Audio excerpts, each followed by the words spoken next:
মোবাইলে কোরআন পড়লে বা শুনলে সওয়াব হবে কিনা। অনেকে রয়েছে যারা মোবাইলে কোরআন পড়ে বা মোবাইলে কোরআন শুনে, এটার জন্য তার আমলনামায় সওয়াব লেখা হয় নাকি স্বাভাবিকভাবে থাকে, এটা জানলে আপনি অবাক হয়ে যাবেন। এটা একটা গুরুত্বপূর্ণ মাসালা, বর্তমান অনেক ক্ষেত্রে এটা আলোচিত হয়ে থাকতেছে।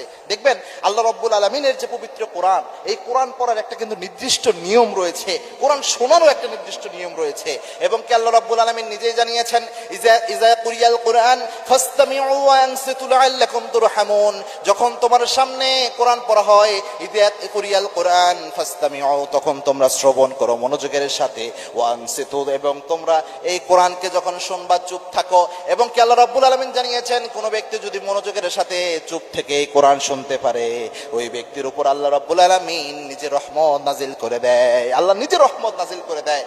এবং আল্লাহ রাব্বুল আলামিন নিজেও জানিয়েছেন, তোমরা কোরআন পড়ো বেশি বেশি, ওয়ারাত্তিলিল কোরআন তারতিলা, তারতিলের সাথে কোরআন পড়ো। এগুলো আল্লাহর ঘোষণা। এই যে কোরআন মোবাইলে পড়া, মোবাইল হচ্ছে একটা বর্তমান আধুনিক প্রযুক্তির একটা অন্যতম মাধ্যম। ম্যাক্সিমাম মোবাইলে দেখবেন কোরআনগুলো থাকে। এখন কোরআন মোবাইলে পড়লে সওয়াব হবে কিনা, আমি এই ক্ষেত্রে বলে থাকি, যেহেতু অনেকেই এটা এই জন্য এই মশালাটা আসে যে অনেকে মনে করে মোবাইলে তো অনেক ফেসবুকিং করে, অনেকে টিকটক দেখে বা বিভিন্ন সোশ্যাল মিডিয়ার প্ল্যাটফর্মগুলো ইউজ করে থাকে, আবার অনেকে গান বাজনাও শুনে থাকে। আবার একই মোবাইলে কোরআন রাখলো বা কোরআন পড়লো বা কোরআন শুনলো, তাহলে কি তার সওয়াব হবে কিনা। দেখেন, মোবাইল এমন একটা মাধ্যম, এটাকে যদি আপনি কল্যাণের কাজে লাগান তাহলে আপনার জীবনটা কল্যাণময় হবে। এটা যদি অকল্যাণের কাজে লাগান, আপনার জীবনটা অকল্যাণের দিকে যাবে।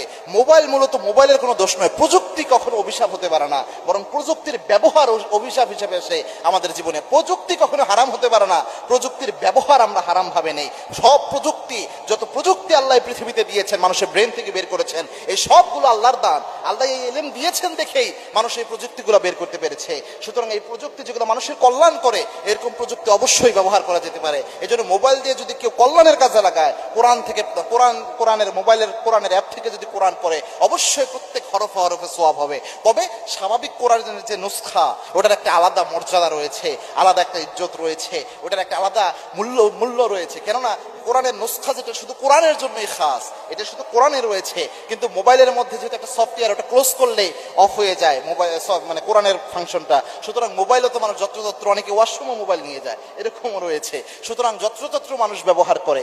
এই মোবাইলের কোরআনকে ওই রকম ভাবে মনে করা যাবে না।